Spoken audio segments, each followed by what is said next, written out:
The Psychology of Money, pelajaran abadi mengenai kekayaan, ketamakan, dan kebahagiaan.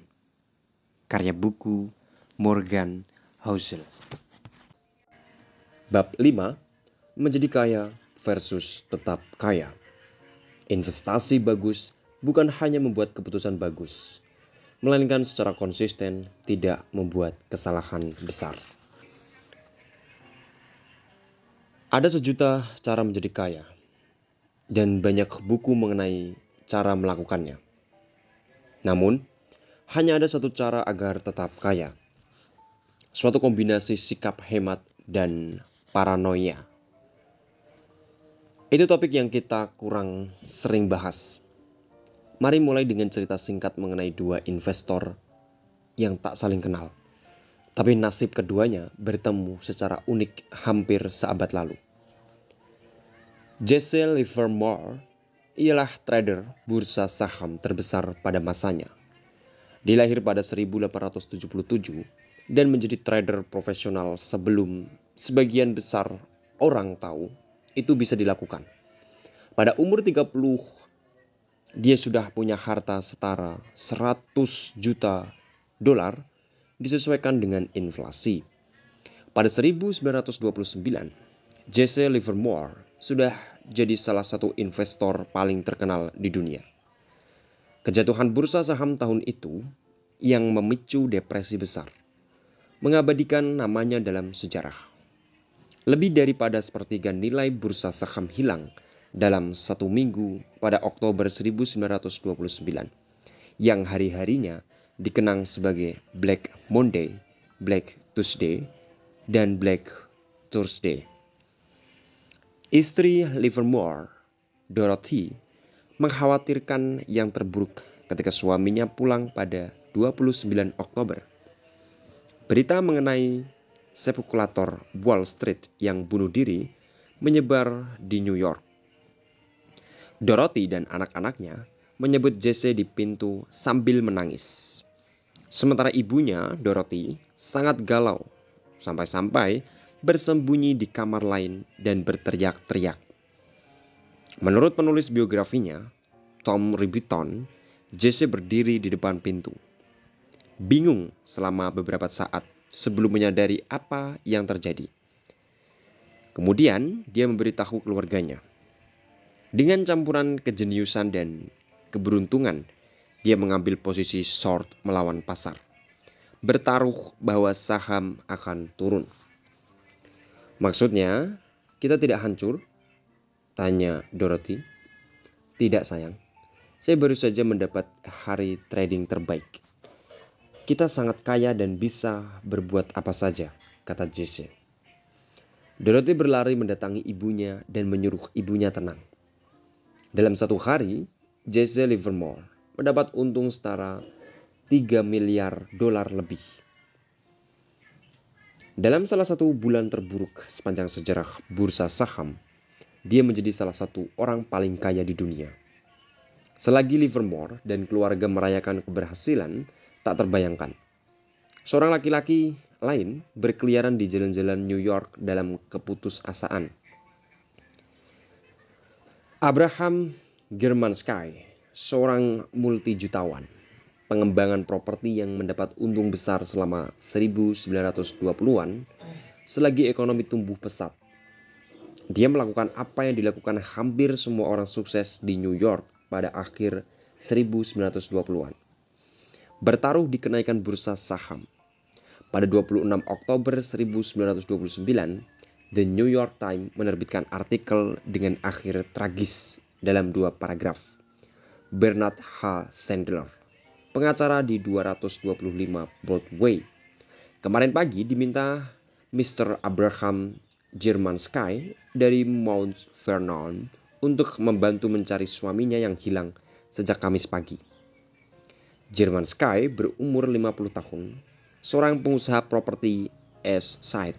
Dikatakan Sandler berinvestasi besar di saham. Sandler berkata bahwa dia diberitahu Mr. Germansky bahwa seorang kawan melihat suaminya pada Kamis sore di Wall Street dekat bursa saham. Menurut kawan itu, suaminya menyobek-nyobek ticker tape atau pita kertas berisi harga saham dan menebar sobekannya di trotoar sambil berjalan ke arah Broadway. Dan sejauh yang kita tahu, itulah akhir Abraham German Sky. Di sini kita punya perbandingan kejatuhan Oktober 1929 membuat Jesse Livermore jadi salah satu orang paling kaya di dunia dan menghancurkan Abraham German Sky barangkali sampai melenyapkannya. Maju 4 tahun dan kedua cerita berjalin kembali. Sesudah untung besar pada 1929, Livermore yang sangat percaya diri membuat taruhan yang makin lama makin besar. Dia akhirnya kebablasan. Berutang makin besar dan akhirnya kehilangan segalanya di bursa saham.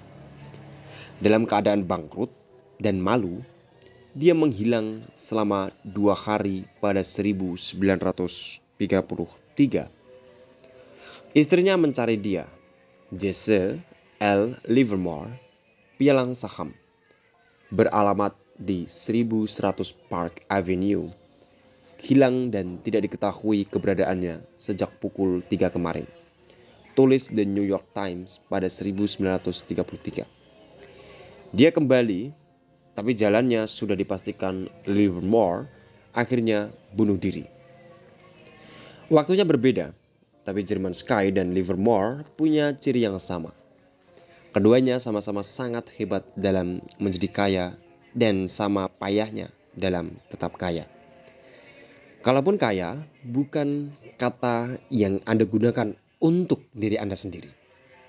Pelajaran dari kasus mereka berlaku bagi semua orang, di semua tingkat pendapatan. Mendapat uang itu satu hal, menjaganya itu lain cerita.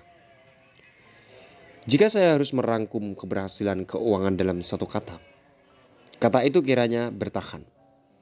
Kita akan lihat di bab 6, 40% perusahaan yang cukup sukses sehingga bisa go public efektif kehilangan semua nilainya seiring waktu. Daftar 400 orang terkaya Amerika Forbes, rata-rata 20% isinya berubah tiap dasawarsa karena sebab-sebab yang bukan kematian atau pengalihan uang ke anggota keluarga. Kapitalisme itu keras, namun sebagian alasan itu terjadi adalah karena mendapat uang dan menyimpan uang adalah dua keahlian yang berbeda. Untuk mendapat uang, diperlukan pengambilan risiko, sikap optimis, dan tampil di luar. Namun, menyimpan uang membutuhkan kebalikan pengambilan risiko. Diperlukan kerendahan hati dan rasa takut kehilangan apa yang didapat dengan cepat. Diperlukan sikap hemat dan pengakuan bahwa setidaknya sebagian yang didapat itu karena keberuntungan. Jadi keberhasilan masa lalu tidak bisa diandalkan untuk berulang terus-menerus. Michael Moritz, miliarder pemimpin Square Capital, ditanya Carly Rose mengenai mengapa Square sangat berhasil. Moritz menyebut umur panjang, menyatakan bahwa beberapa lembaga modal Ventura berhasil selama 5 atau 10 tahun. Tapi Sequoia bertahan selama 4 dasawarsa. Rose bertanya, mengapa begitu? Moritz, saya pikir kami selalu takut gulung tikar. Rose, benarkah? Jadi intinya rasa takut. Hanya yang paranoid yang bertahan? Moritz, ada banyak benarnya itu. Kami anggap besok tak sama dengan hari ini. Kami tak bisa santai. Kami tak boleh lalai. Kami tak bisa berasumsi bahwa keberhasilan kemarin akan menyebabkan nasib baik besok. Sekali lagi, bertahan. Bukan pertumbuhan atau otak atau wawasan. Kemampuan bertahan untuk waktu lama tanpa musnah atau terpaksa menyerah adalah yang membuat perbedaan terbesar. Seharusnya itu dasar strategi Anda, baik dalam investasi maupun karir atau bisnis milik Anda. Ada 2 alasan mengapa mentalitas bertahan hidup sangat penting untuk uang. Satu, sudah jelas, hanya sedikit keuntungan yang begitu besar sehingga layak dikejar dengan mempertaruhkan keberadaan.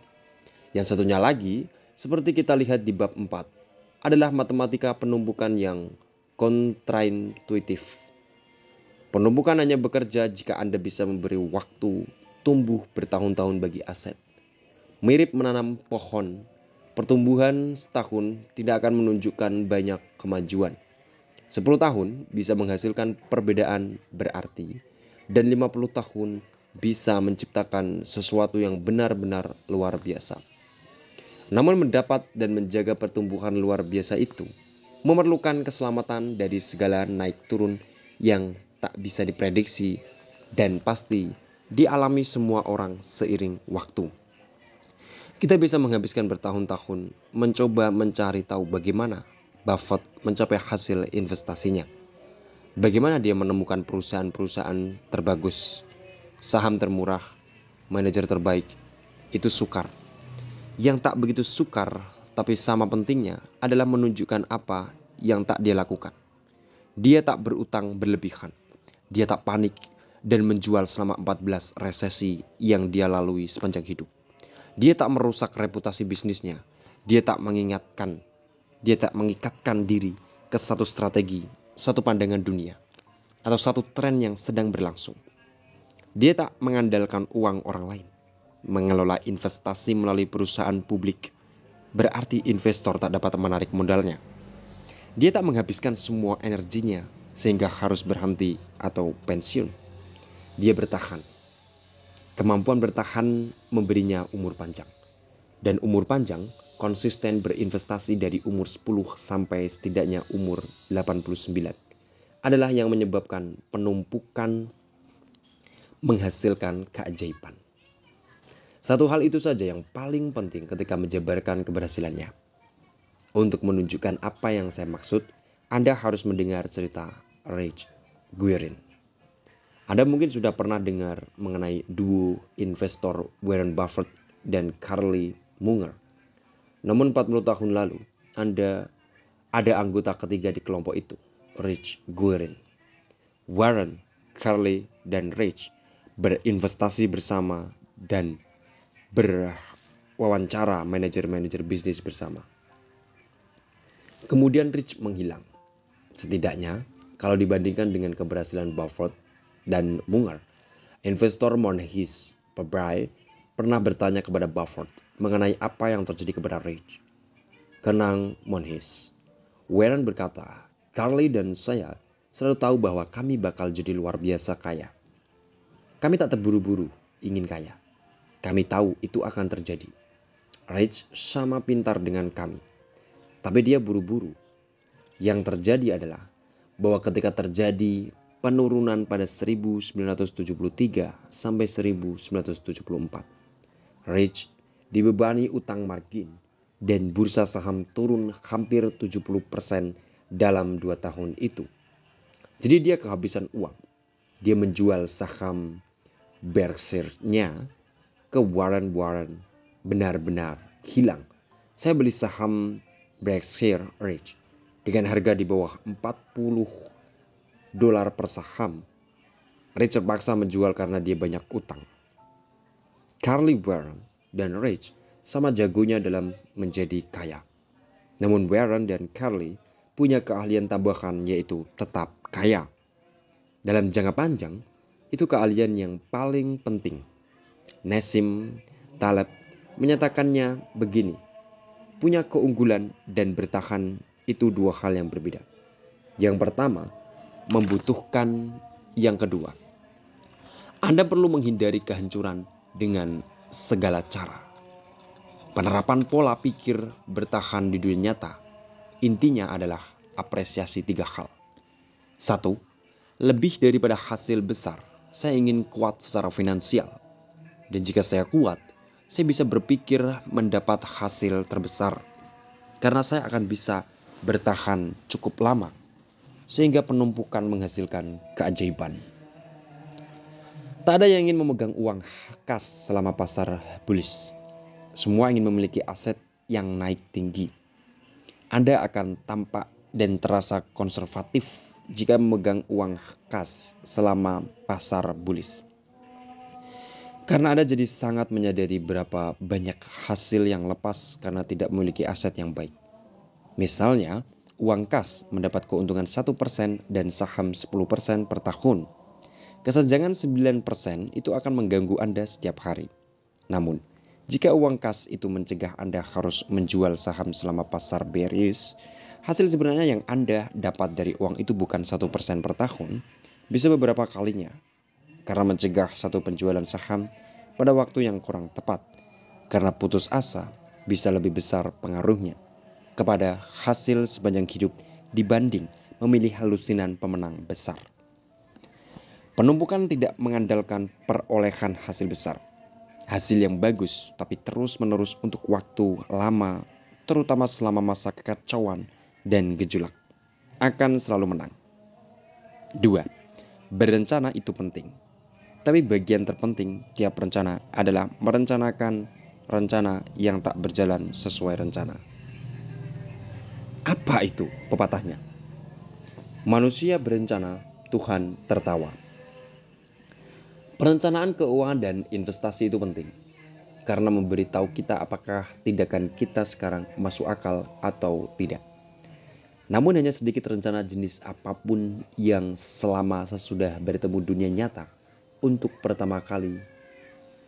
Jika Anda memproyeksikan pendapatan, tingkat tabungan, dan hasil dari pasar selama 20 tahun ke depan, pikirkan mengenai segala hal besar yang telah terjadi dalam 20 tahun terakhir dan tak dapat diprediksi 11 September.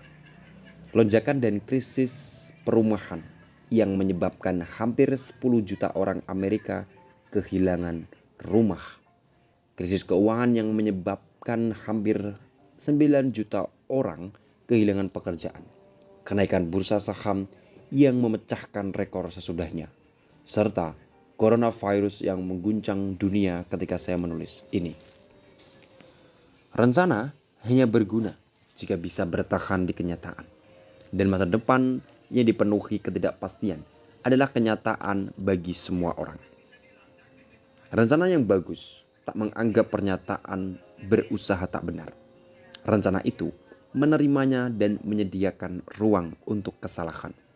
Makin Anda memerlukan terwujudnya unsur-unsur spesifik di suatu rencana, makin rapuh kehidupan finansial Anda. Jika Anda cukup ruang untuk kesalahan di tingkat tabungan, sehingga Anda bisa bilang, bagus kalau hasil pasar 8% per tahun selama 30 tahun ke depan. Tapi jika hanya 4% per tahun, saya masih oke.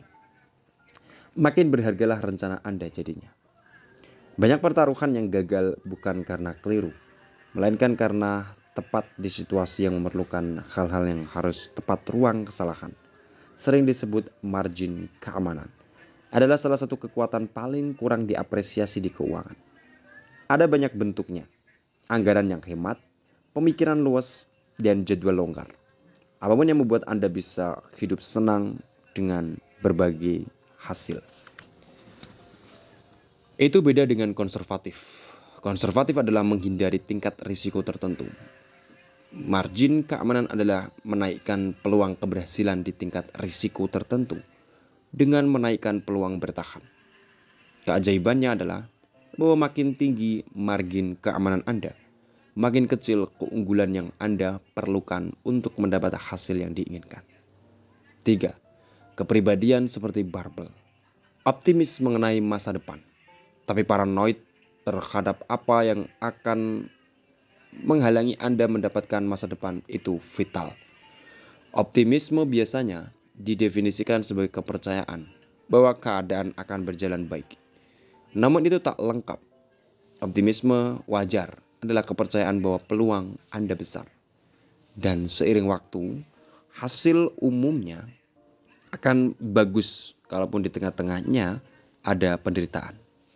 Malah Anda tahu akan ada penderitaan.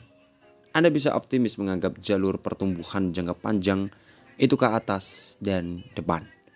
Tapi juga yakin bahwa jalan antara sekarang dan nanti penuh ranjau seperti biasa. Dua hal itu tak saling bertentangan. Gagasan bahwa sesuatu bisa menguntungkan dalam jangka panjang, tapi payah dalam jangka pendek, tidak intuitif. Tapi begitulah cara kerja banyak hal dalam hidup. Pada umur 20, rata-rata orang bisa kehilangan sekitar setengah sambungan saraf di otaknya yang mereka miliki ketika berumur 2 tahun. Selagi jalur-jalur saraf yang kurang efisien dan berlebihan ditata.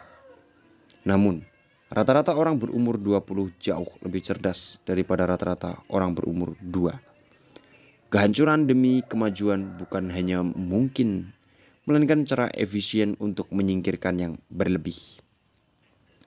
Bayangkan Anda orang tua dan dapat melihat ke dalam otak anak Anda. Tiap pagi Anda melihat jumlah hubungan syaraf dalam kepala Anda. Anak Anda berkurang. Anda bakal panik. Anda bilang, ini tidak benar. Ada kehilangan dan kehancuran. Kita perlu berbuat sesuatu. Ayo ke dokter. Namun itu tak perlu ada sebenarnya. Menyaksikan jalan normal menuju kemajuan. Ekonomi, pasar, dan karir sering mengikuti jalur yang sama. Pertumbuhan di tengah kehilangan. Berikut performa ekonomi Amerika Serikat dalam 170 tahun terakhir. Namun Anda tahu apa yang terjadi selama periode itu? Dari mana mulainya? 1,3 juta orang Amerika tewas dalam 9 perang besar. Hampir 99,9% perusahaan yang didirikan kemudian gulung tikar. 4 presiden Amerika Serikat dibunuh. 675.000 orang Amerika meninggal dalam 1 tahun karena wabah flu. 30 bencana alam masing-masing menewaskan setidaknya 400 orang Amerika. 33 resesi yang kesemuanya berlangsung selama 48 tahun. Jumlah pengamat yang memprediksi satu saja di antara semua resesi itu mendekati 0. Bursa saham jatuh melebihi 10% sesudah mendapat hasil tinggi setidaknya 102 kali. Saham kehilangan sepertiga nilainya setidaknya 12 kali. Inflasi tahunan melebihi 7% dalam 20 tahun yang terpisah. Istilah economic pessimism muncul di koran setidaknya 29.000 kali menurut Google. Standar hidup kita naik 20 kali lipat dalam 170 tahun itu. Tapi hampir tak ada satu hari berlalu tanpa alasan kuat untuk pesimis. Pola pikir yang bisa paranoid dan optimis sekaligus itu sukar dipertahankan. Karena memandang dunia secara hitam putih, tidak seberat menerima nuansa. Namun Anda membutuhkan paranoia jangka pendek agar Anda hidup cukup lama untuk menikmati hasil optimisme jangka panjang. Jesse Livermore menyadari itu lewat pelajaran pahit. Dia mengaitkan masa untung dengan berakhirnya masa sial. Dia menjadi kaya lalu merasa dia pasti akan tetap kaya. Tidak ada yang bisa menjatuhkannya. Sesudah kehilangan segalanya, dia merenung. Kadang saya berpikir bahwa tidak ada harga yang terlalu tinggi untuk dibayar spekulator agar belajar mengenai apa yang mencegahnya menjadi besar kepala. Banyak kehancuran orang hebat bisa ditelusuri. Penyebabnya langsung ke besar kepala. Itu penyakit yang mahal katanya. Dimanapun bagi siapapun. Berikutnya, kita akan melihat cara lain. Kita sukar memahami pertumbuhan di tengah kesulitan.